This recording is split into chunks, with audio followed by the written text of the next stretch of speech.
Good evening, everyone. I'm Zen Master Sebastian Rizzon, founder of the Zen Art Center and the Mind Light Way School of Zen Arts. I give these talks on the third Thursday of every month, and you can also find them anytime on the Zen Art Center YouTube channel. So Zen is the study of Dharma. Dharma is the truth inherent in nature. In order to understand the Dharma, you need to be able to understand yourself and your interactions with the world around you. This means you also have to understand the true nature of your being. In my role as a Zen teacher, I've been asked numerous times about free will. Do we have free will, or is everything we do determined? The question is important because it has direct implications as to whether our life has meaning and what kind of meaning it has. A lot of people have very strong opinions about this, but it's impossible for anyone to give you a definite answer that's supported by hard physical evidence. These types of questions are very common in philosophy. In Zen, we call these types of questions koans. Koans don't have a simple or an easy answer. They cause you to dig deep into your true nature and reach a deeper understanding about yourself. With this in mind, I ask you to consider a few more questions about the nature of your being. What is your will? Where does your will come from? Where do your wants and desires originate? Do they come from your mind or from your body? Sensations definitely come from your body, but they're translated into feelings and acted on by the will of your mind. But what is your mind? This is the koan I give to all of my students and to everyone who listens to my talks. The mind is the foundation of everything we know and everything we experience. But very few people even understand what the mind is. Most people have a hard time even agreeing on what the definition of the word mind is. So I'll give you the definition of what I mean. When I say mind, I'm referring to the foundation of your being. In order to understand your true nature and the source of your will, you must understand the source of all of your experiences. This source is what we call the mind. The challenge is that most people's minds are filled with all types of thinking and ideas. When your mind is filled with other things, it's impossible to see what it is. You need to understand what is holding all of those thoughts, and in order to do this, your mind must be completely clear and empty of all thoughts and ideas. In Zen, we try to experience what is the foundation of our being by completely clearing out all of the thoughts until our mind is empty. One of the techniques we use to help us do this is sitting meditation. Today in this class, I'm going to show you a basic form of Zen meditation called mantra meditation. But before we do that, I'm going to start by showing you a breathing technique that will help prepare your body for meditation. So I just want you to start by breathing a little bit slower and a little bit deeper than you usually do.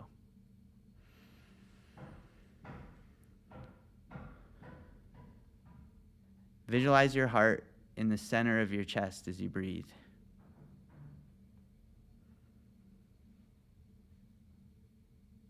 As you listen to me, I want you to continue to breathe a little bit slower and deeper.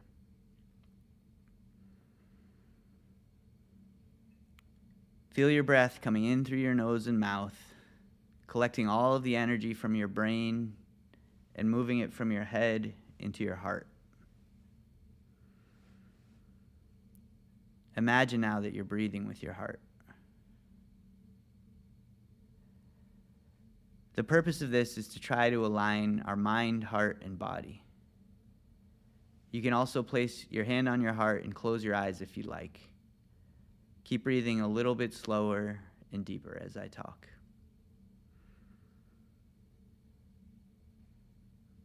This is a technique you can use to relax or reset yourself whenever you feel nervous or anxious, or whenever you feel like you need to switch gears from different activities you're doing throughout the day. You can use it when you wake up, before you enter a stressful meeting, before you go to sleep, or before you meditate. So let's just take a few more moments to take some slow and deep breaths.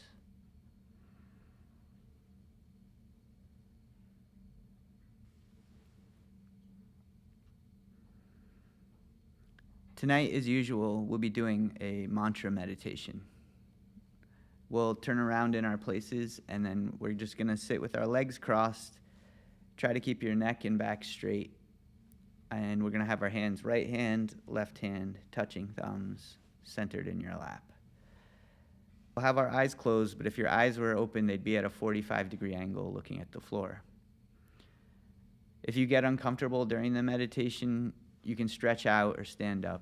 Just try to be quiet and respectful of the people meditating around you. In traditional Zen meditation, a mantra is used to clear the mind. The mantra is the focal point of meditation, usually a word or a phrase that's repeated within your mind. If you try not to think, thoughts will inevitably come into your mind. So by focusing on a mantra, you can use it to push out all of the other thoughts. When you meditate, try to let go of your feelings, thoughts, and anything else that comes into your mind. As you meditate, only concentrate on your mantra. If any thought comes into your mind, let it pass and return to focusing on your mantra. You can use anything you want as a mantra during meditation, but I usually suggest the mantra of Quan Seum Bosal. So it's pronounced Quan Seum Bosal. Quan Seum Bosal is the name of the bodhisattva of love and compassion in Korean Zen. A bodhisattva is an enlightened person that's dedicated their life to helping others. Quan Seum Bosal is often depicted with thousands of eyes and hands and is said to be able to see the suffering of everyone and help those who call out her name. Using this mantra will bring compassionate energy towards you while you meditate. So now let's turn around and we'll meditate together for about 20 minutes or so. Okay, so you can just stand up and turn around in your spots.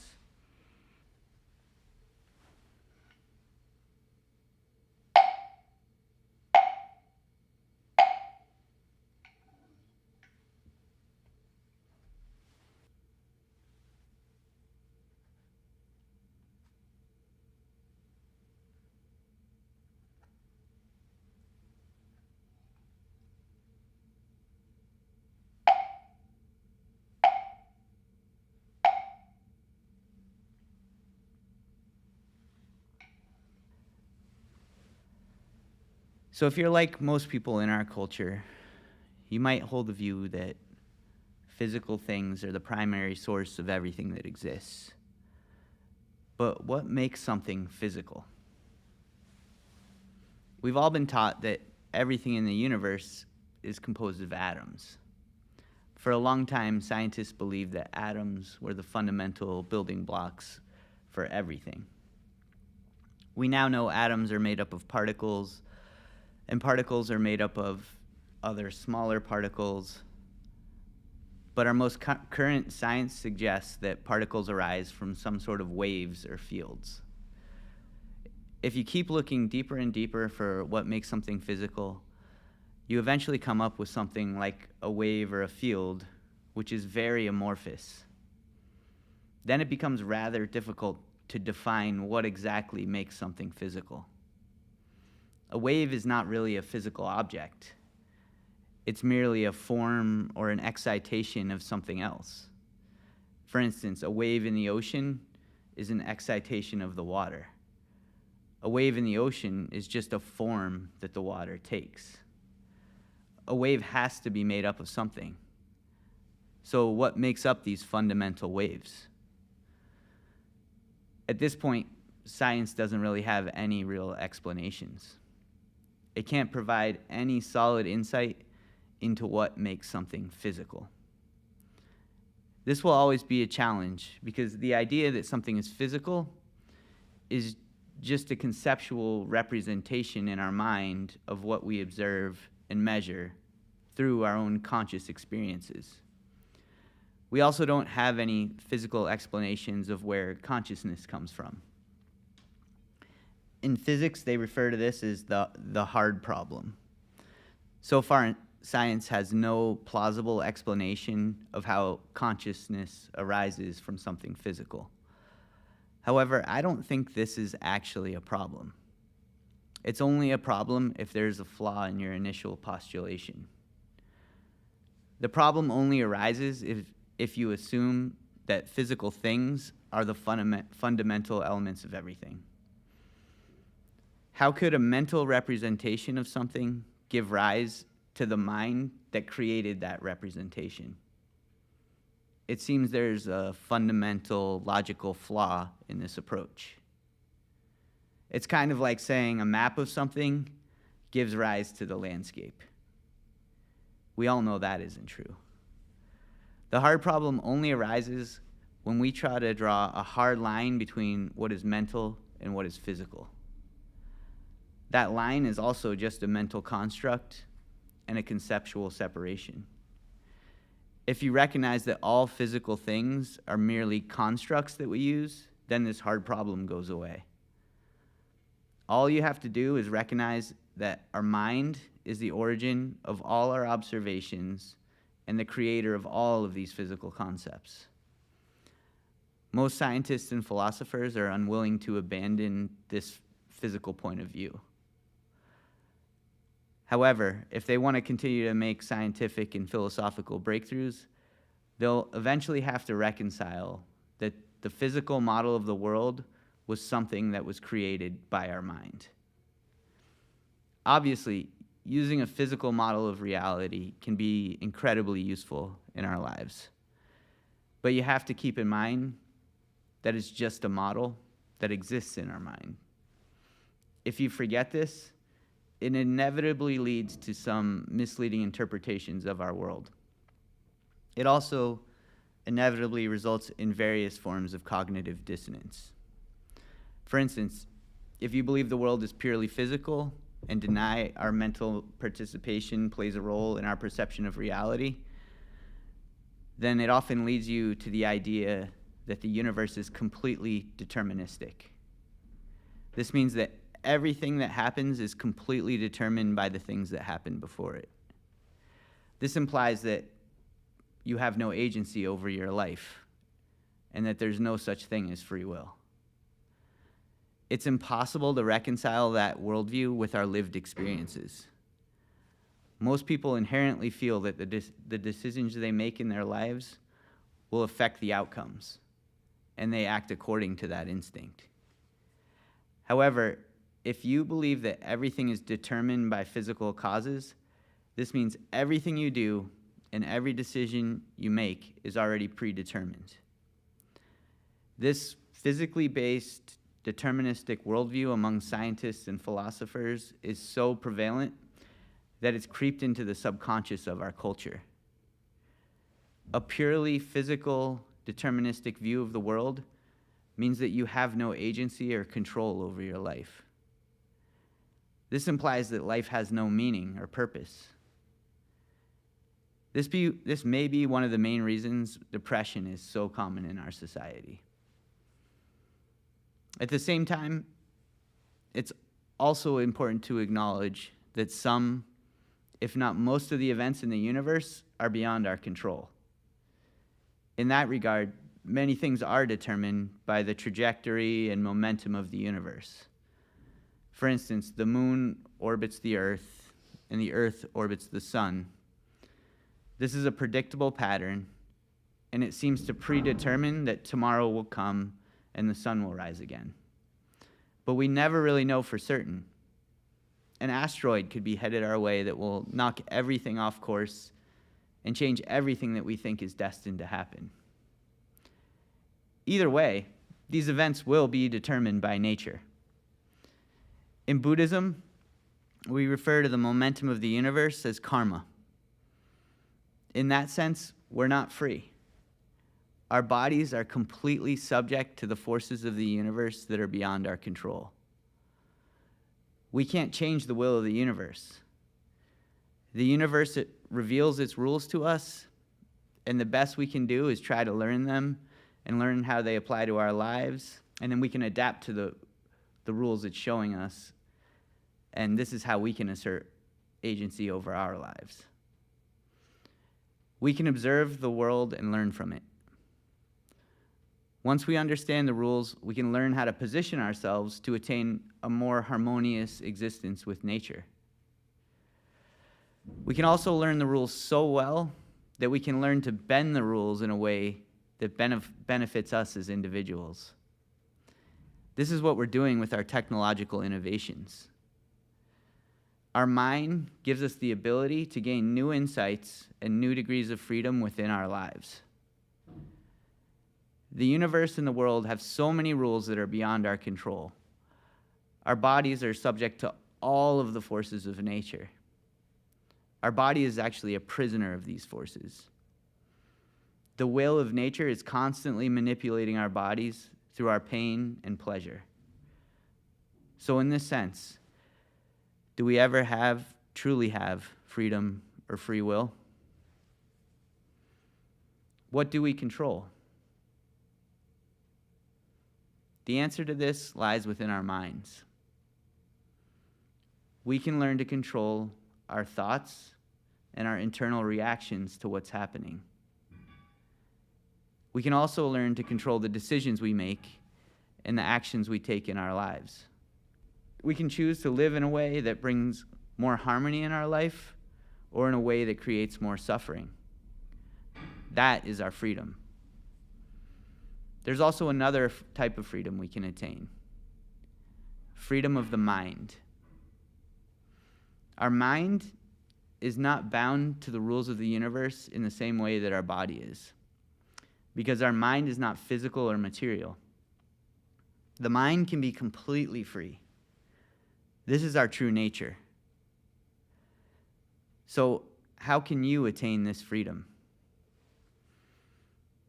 If you want to attain this freedom, start by asking yourself how your mind can be free. This is your koan. Plant this question in your mind like a seed. Then clear your mind so the seed has room to grow. When your mind breaks free from its conceptual bondage, it will blossom in its true form. For your mind to be free, it needs to be released from conceptual thinking and mental constructs that tether it to your body. In Zen practice, we do this by learning to completely focus our mind like a laser beam that can cut through anything that tries to constrain it. There are a number of ways you can learn to focus your mind. One simple way you can learn to focus your mind is by practicing the sitting mantra meditation that I went over at the beginning of class.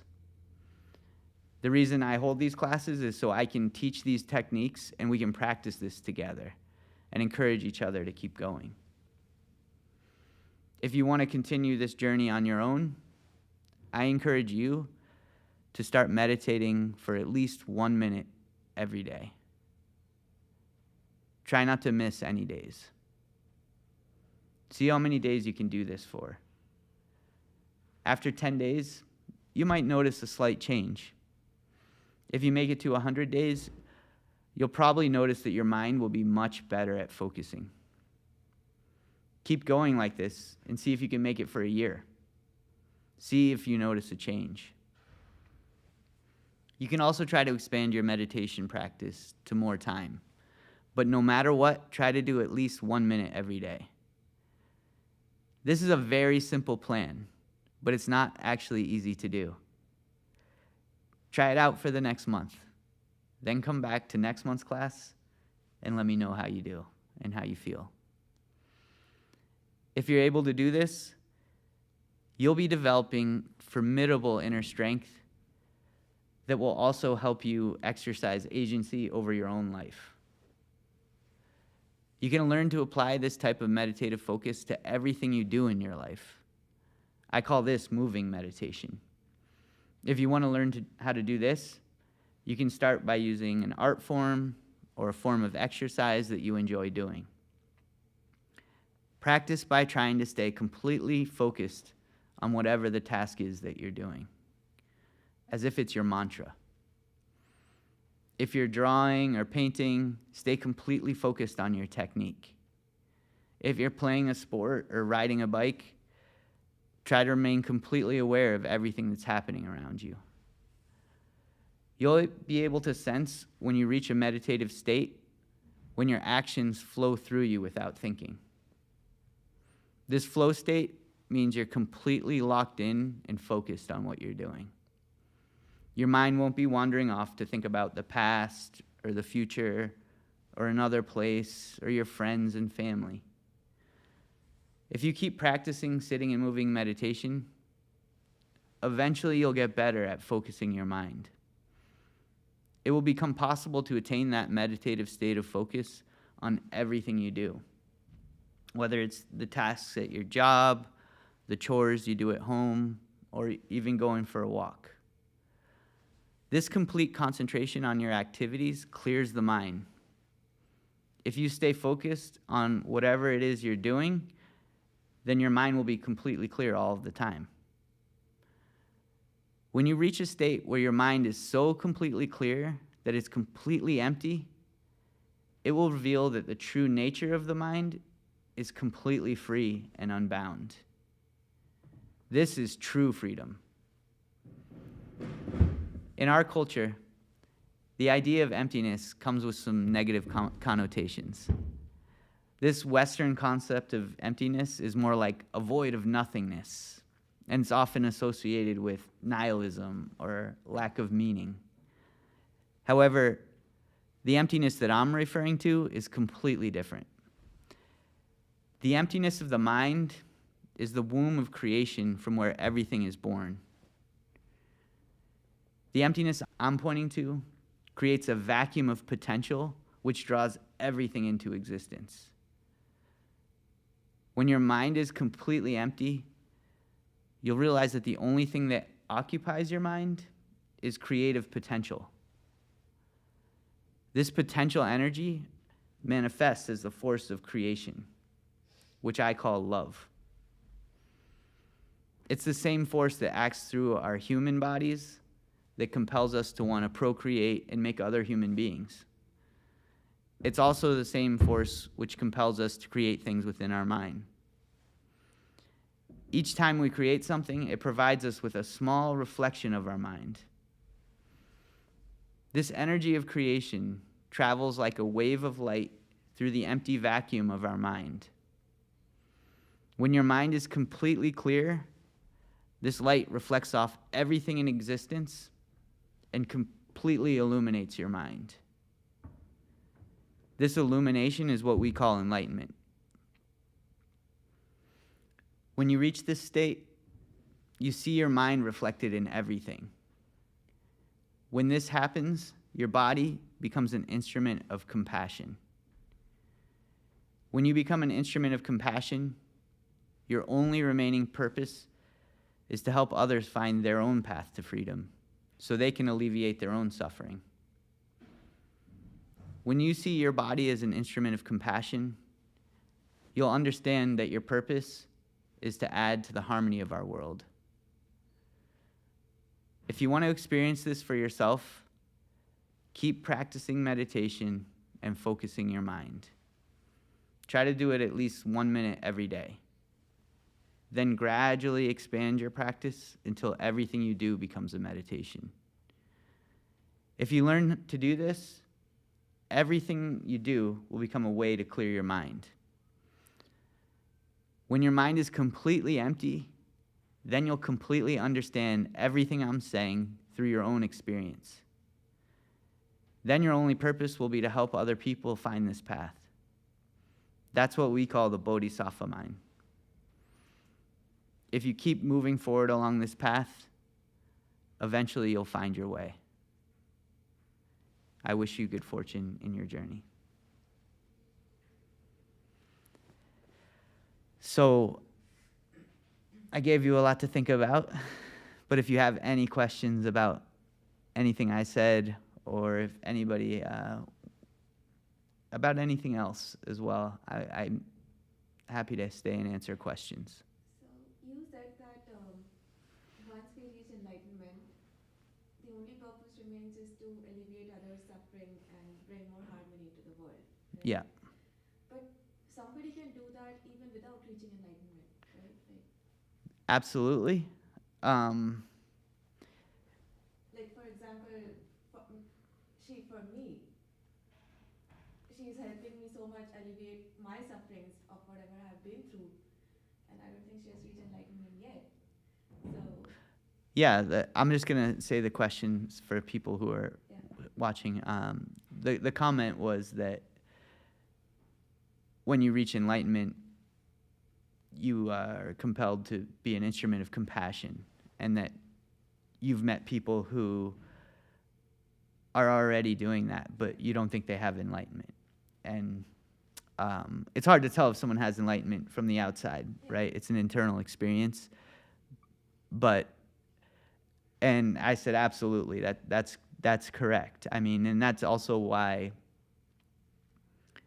when you learn Buddhism, they teach you that compassion is a fundamental element of that. They teach you to act with compassion as a default, as a default way.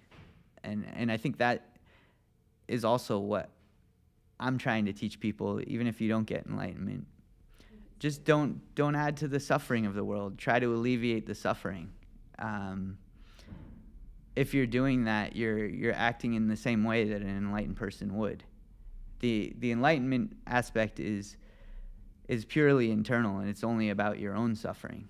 But I also find that one of the best ways to alleviate your own suffering is to help other people, right? So if you help someone and they smile and they feel happy, that reflects back to you, right? So even if you're not an enlightened being or something like that, there's a practical reason to acting compassionately. It makes the world a better place. It makes the world around you more harmonious if everybody is not suffering as much. I mean, suffering is something that you always will encounter as long as you're alive. There's just physical ailments and things that happen. The war is far, or the world is far from an ideal place. So we're always going to encounter things that make life difficult and make us suffer. So the more you can do to alleviate that, the better the world that you live in is going to be, and it's going to make your world more harmonious. And you don't need enlightenment to do that, nor should you wait to be enlightened to start acting compassionately.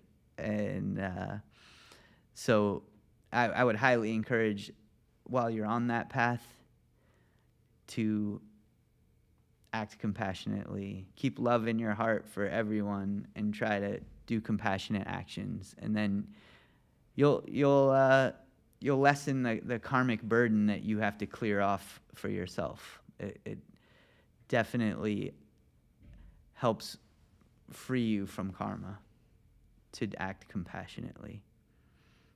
So my teacher was always encouraging us was just help other people and help alleviate the suffering of the world. So any other questions? So what I understood from what you said was enlightenment is basically, like you said, being compassionate, right? So is meditation the only way to reach enlightenment, or if you consciously choose to be more compassionate, you reach enlightenment through that path too? Yeah, so you were, I'll just kind of rephrase what you said, because it wasn't exactly what I said. I said when after you reach enlightenment, the only purpose you have is to act compassionately. Yeah. But that is not what enlightenment is. That's the result of it. So the enlightenment is understanding the true nature of everything. And in Zen, we say that's seeing your mind. And when you do that, the only thing that makes sense is to act with compassion. When you understand the true nature of everything, you understand that you're connected to everything. And then if everything is connected to you, then you should be helping everything around you reach a more harmonious state. And that's why your actions will be informed by compassion. But another way we say enlightenment in Zen is if you see your mind. And that means when you see your mind, you'll understand the true nature of who you are. And if I can add something, I think there's a difference also between, or maybe defining what compassion is, and it's not the desire to help someone or the desire to want to alleviate their suffering, it's the ability to do so. And then to be able to alleviate someone's suffering, it takes a lot, like you need a clear mind, and it takes a lot of understanding and a lot of the things, like knowing what's going on. And if you're in your mind, there's a lot going on in your own mind, then you're acting with a lot of bias. So I personally feel meditation helps clear the bias. So when you are faced with someone and you want to help them, then there isn't your own personal life and your own personal drama getting in the way. You can see things for what they are. And this is like, I feel like it's a really important difference of like wanting to help someone and being able to do it. I get it, but in being able to do it, the person you're trying to help should also be willing to That's accept for it. sure. Yeah. And that's part of like understanding, like also being calm and clearing your mind. You know if the person is in that time and space where they can understand and hear you out, or if it's not. Yeah, so there was a comment here. I'm going to kind of recap that there's a difference between just wanting to help and being compassionate. I think that was basically the crux of what you're saying. First of all, I'll add my own 2 cents to it. I think it's important to want to be compassionate. I think that will help, especially if you are not enlightenment. If you haven't experienced enlightenment, the want is an important step to being compassionate. But knowing what the correct actions is to help someone, to help them alleviate their suffering, sometimes that's not always clear. There's a saying like, it's better to teach someone how to fish than to give them fish, because then they can take care of themselves. So you might think like giving somebody something is a form of compassion, but you could potentially be enabling some type of bad behavior within them. And I'm just bringing that up as a very general example. I know the point is with that example, though, is it can be complicated understanding the right way to help someone. Sometimes it's good to let them figure things out for themselves. Sometimes they do need a little extra hand getting through a difficult phase. Also, if you have very strong opinions on what someone needs to do, that could be your own ego thinking you know how to solve things. And it may not, the answer you give them might not be what they really need. So to piggyback off the point she was making, having a clear mind is very important to understanding what the right action to take, which will result in compassion, which will result in alleviating the suffering of other people. I see a lot of people in very powerful positions across the world making big mistakes in the name of helping other people. Oftentimes even like starting wars and things like that. And that doesn't seem, if you really have a clear mind, you can see like starting a war to help people is is not alleviating the suffering of the world, right? So that's just a very extreme example, but in our own personal lives, I think we all could benefit from clearing our minds in order to understand how to take the right actions in every moment. So when we say right actions, right, there are two type of right actions. One is a social norm that defines this is right, this is wrong. And the other type of right is what is right for that person in that situation, irrespective of what the social norm is. What kind of right action are we talking about? Right, so the question was, when I use the word right action, there's social norms, and then there's what's right for that person, and how do you know what right is? And that, I will also say that the most important thing in those situations where maybe those two values about what's right are in conflict. So how do you know what the correct or right action is? The only way to be able to discern that is if you have a clear mind. And the more clear your mind is, the more you'll be able to see the ramifications of your actions before they even happen, so that you can understand in an instant what the right action to take is, without too much thinking, without being bound by these opinions of the people not even in that situation. You know, each situation deserves your full attention, and when you give it your full attention, you'll understand what the correct thing to do in each moment. So I can't tell you, oh, always go with the social norms, or always go with what's right for that person. I think that's why I stress in the way I teach is keeping your own mind clear will help you make better decisions all of the time. And nobody's perfect. People make mistakes all of the time. Even enlightened people make mistakes. But if your intention is in the right place and your mind is clear, usually things will work out in a way that's beneficial. And when I say sometimes I use the word good and bad, or right and wrong. When I say these words, what I mean is what is making the world, less suffering, making less suffering in the world versus what is increasing the suffering. What's making the world more harmonious versus what's increasing the suffering. And so I'm always trying to make decisions in my own life which make the world a more harmonious place and which alleviate the suffering of the people in the world.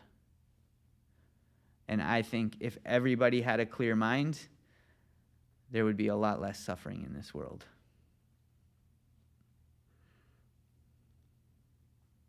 And so that's primarily what I'm teaching people, is to learn how to clear your own mind. Then you make better decisions, I make better decisions. And if everybody learns how to do that, we'll stop causing unnecessary suffering. Because some degree of suffering is inevitable. There's always going to be sickness. There's always going to be people we love who are passing away. So why add to the suffering? Just let's help each other get through all of that. So the person who has the ability to clear their own mind, so let's say the person is enlightened, can they still suffer? Because, you can control your own suffering, or what you choose to suffer from or not. But if a person has a clear mind, they can still go through suffering, right? Yeah, the question is, do enlightened people still suffer? Not physical ailments or sickness or anything, but more created suffering. Yeah. So when everyone will experience suffering from your body. As long as you're alive, you cannot avoid that. It's do you attach yourself to the suffering? Can you let that go? And if, like I was saying in the Dharma talk tonight, if your mind is free, it can go instantly from what feels like hell into heaven, because it's not attached to what's happening. It's free of all that. You'll still have physical pain in your body, but you won't have any excess suffering, any unnecessary suffering. Does that make sense to you? Yeah. Or do you have a follow-up question? No, I'm still trying to wrap my head around the concept of attachment. I'm still not able to dissociate it. Like, there are a lot of things, right? I don't get attached to some things or people, but I'm still not able to feel or realize what detachment feels like or means in the word. It just means not holding on to things, not clinging to them, letting them go as soon as they come. But those are external things, right? Let's say if it's your own daughter, you'll always be attached to your daughter. How do you differentiate where love ends and attachment begins? I'm like in human sense or people sense, not about things. Yeah, I think it is. It's difficult to understand that when does attachment, when does love end and when does attachment begin, especially if you have your own motivations and things. Yeah. So love is, if you keep in mind, love is just trying to help someone, trying to help them alleviate their suffering, and keeping your actions based in that. That's love. If it becomes something else, that's attachment. If you're attached to the thoughts surrounding the situation, if you can't stop thinking about things, then you're probably increasing your own suffering, and in turn you might pass that on to the person you're trying to help, because you can't detach from their own suffering or whatever you think is causing them suffering. So that's why I go back to just trying to clear your own mind helps you distinguish between where that line is. I think there's a spectrum of where that line is. It's not a very clear, defined line, like this is here. And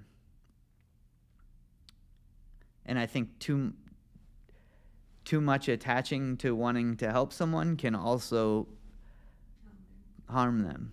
So it's hard to know when to draw that line. When you have a clear mind, it becomes more apparent, and the clearer you are in your thinking, the less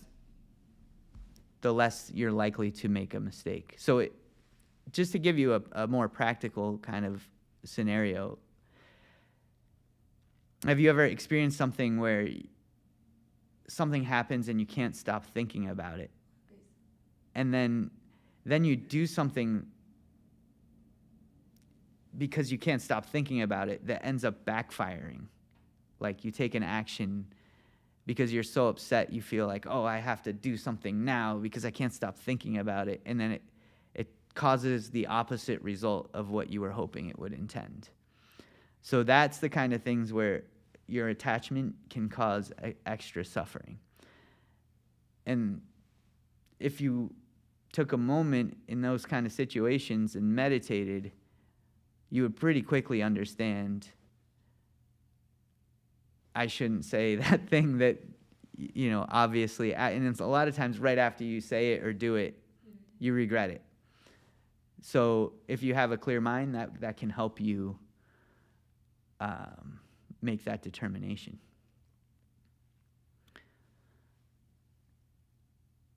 So I do have a question in this chat here.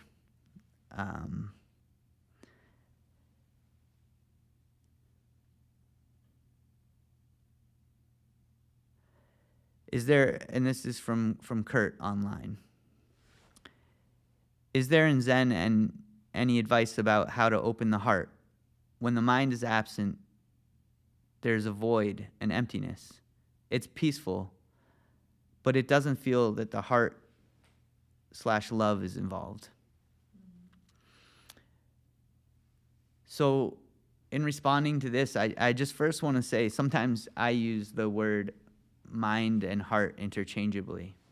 In the Korean language that my teacher came from, the character, the word is the same word. So I don't always distinguish between heart and mind, but I understand the nature of his question. If your mind is empty, it doesn't, I think you might be inclined to think it's more of a void. And I was kind of alluding to some of that in my talk tonight. And I think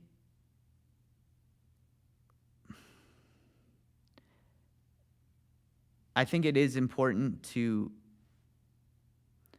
not only, especially when, before you reach enlightenment, to not only clear your mind, but also keep love in your heart.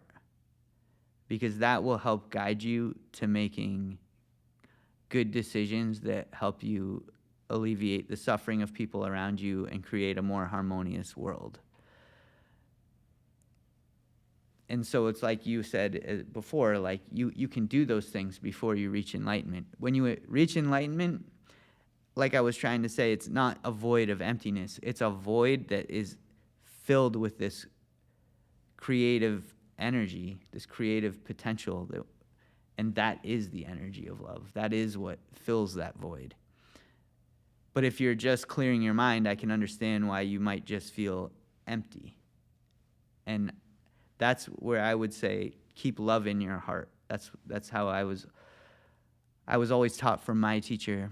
There's quotes from Buddha saying the same thing, that you should love in all directions with no hindrance. And I think if you keep that in mind, it might help you fill that void until you are able to completely clear everything. And I also feel that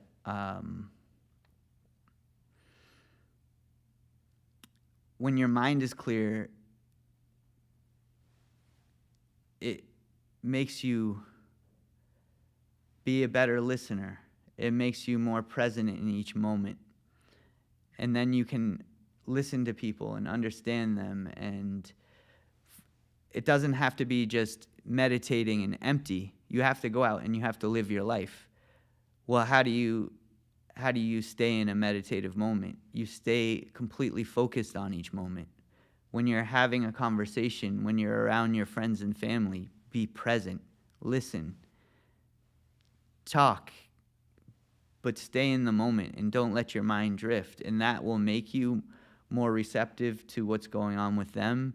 It will create a connection between you, and that can help you feel love and feel kinship amongst your friends and family.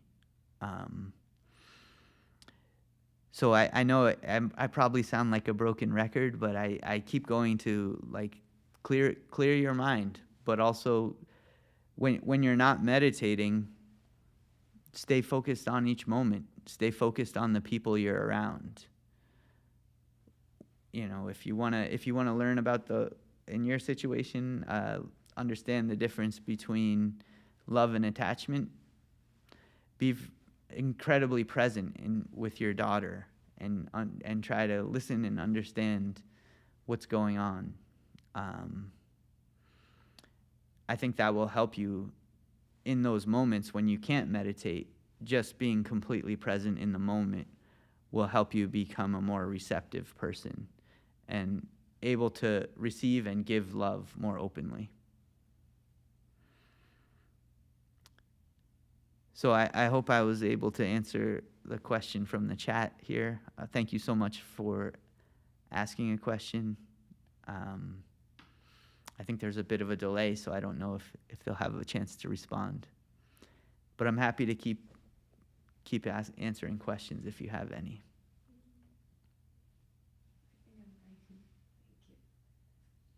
I think I want to comment that as humans, we have a tendency to either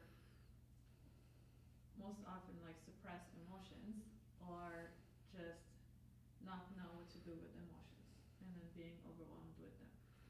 And coming back to the attachment and the clearing the mind, that's attachment to the emotions either way. Whether you're suppressing it, you're attaching yourself to an idea of how you are and how you should feel, or if you're like overwhelmed with them, it's also an attachment to them not knowing what to do with them. And part of, or another benefits of having a clear mind is being able to be so transparent that you feel all of these emotions. It's not that you don't feel them. You feel all of these emotions and they just pass through you when they're gone. And that's part of having a heart that is open, because when your heart is closed, then you think you're not feeling emotions, but they're just suppressed and they are in your body. But then keeping love in your heart and then just clearing your mind and being as transparent as possible just lets you feel all these emotions and then lets you kind of clear also the emotions at the same time. And then not being attached to, I should feel this way or I should feel that way. I'm just feeling however I am feeling. I think that's the problem for most people growing up, right? They are either attached to an identity that's given to them, that this is how I should behave or this is how I should feel.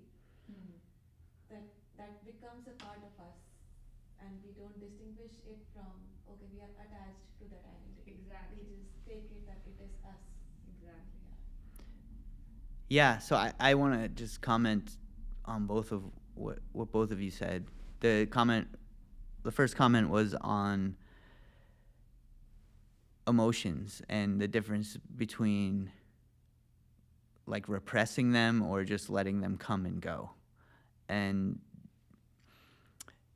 you were suggesting it's not about repressing them, that it's just about experiencing them and letting them go. And my teacher, I still remember him saying this. He used to say the difference between enlightened and unenlightened. And I think he used Jesus as the example, because there's a story about Jesus where if you get slapped, turn the other cheek. And he said that's the difference between enlightened and unenlightened. Both Jesus and regular people feel that. The difference is he doesn't hold on to it. So they both feel the pain of the slap, but he's not holding on to it. But to what level? Like, getting slapped is fine. I mean, you can let it go, but to what level? Well, I mean, we have to draw the line somewhere. Right, and I think those become very tricky things to figure out, like if someone is starting a war and like where do you draw the line? Like I think in those situations with many lives at stake and things like that, having a clear mind becomes so much more important. And I think there's no clear answer. I can't give you a clear answer. There comes times where, as a Zen practitioner, as a Buddhist, we take precepts. Precepts are rules you're supposed to follow, guidelines. Some of them are like, you shouldn't lie, you shouldn't kill. Those are very basic ones. But at some point, like in the situation I was outlining, if there's a war starting, like your precepts are in conflict. If you don't do anything, a lot of people are going to die. And maybe the only way you can stop it is through killing, or maybe there's another way. I don't know. I'm trying to give you a very complicated situation where you're going to have to break your precepts. You do nothing, people die. You do something, people die. And that's like one of the most important precepts is not killing. How do you know what to do in those situations? Your precepts don't tell you. It's not clear. It's not clear from these rules. So the only way you can discern the right action and the best chance you have is if you have a clear mind. And then I did kind of want to circle back. You had something about identity, right? And so you were saying a lot of times you're born, I'm going to paraphrase, I don't remember exactly what you said, but I'm going to give my own take on it. And, you're born in a situation, you're given a name, you're born into a certain culture, you have all of these things that people are telling you, like, this is the way you're supposed to be.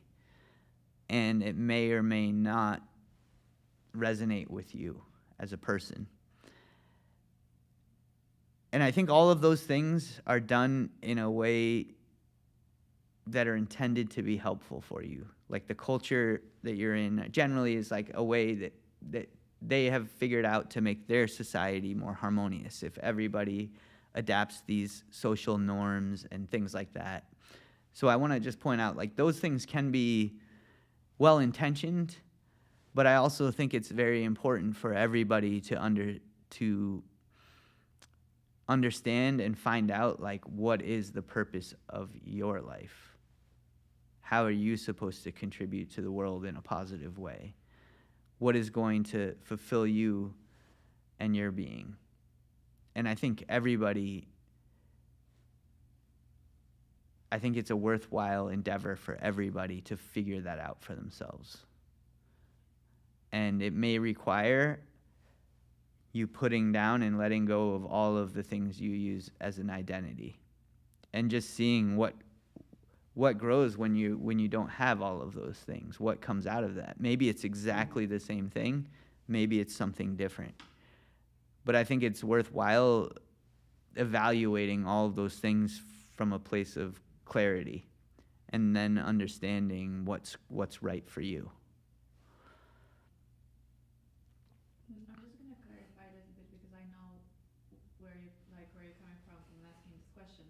But it's beyond being confused by what the society wants from you. It's being confused by the version that you think of yourself, like who you are as a person. So you think you're all of these things as a person, and you think you like black, and you think you like this, and you think you behave this way, and you think you're triggered by this. But all of those are like acquired thoughts that define who you are. And at any point in time, with a clear mind, you can figure out that nothing is you, not even these thoughts, not even these concepts about yourself. Yeah, and so I was giving a different example, but in Zen practice, if you really are pursuing the Zen practice, that is something you would be asked to do, is to put down everything about yourself, including the idea that you are an I, like I am I, separate from everything else. And that you're somehow an individual. That whole idea of individuality, we want you to put that down. We want you to take all of these lines. Those are one of the things I was talking about, are conceptual boundaries. Like, we've said, this is me, and that's you, and this is a table, and these are all concepts, and I want you to see what's left when all of that's actually gone, when all of those lines are gone. And then when all of those conceptual things are gone, you see the true nature of everything. And those are the things, when I'm saying don't be attached, that is what I'm saying, do not be attached to. What's underneath it, this is all representing something, but what's underneath the representations is the actual truth. The representations are generally pointing to something that is true, but it is not the truth. It's like having a map versus walking on the landscape. You can look on a map and be like, oh, there's a mountain here and there's a valley here. But if you walk over that, it's a totally different experience. And so what I'm asking of all my students is to see what that experience is when you strip away all of those labels, all of those boundaries, all of these mental constructs, and all of these ways of conceptualizing things. And those is what I'm suggesting in my talk today. That is what tethers your mind to your body. And when you get rid of all those, your mind is completely free, and it's part of everything. And everything is part of that. And when you hear like the tales of Buddha, like when he got enlightenment, a lot of people describe that as saying he became one with everything. And what I'm suggesting to you is that we're all one with everything. But these lines that we've drawn have blinded us to that.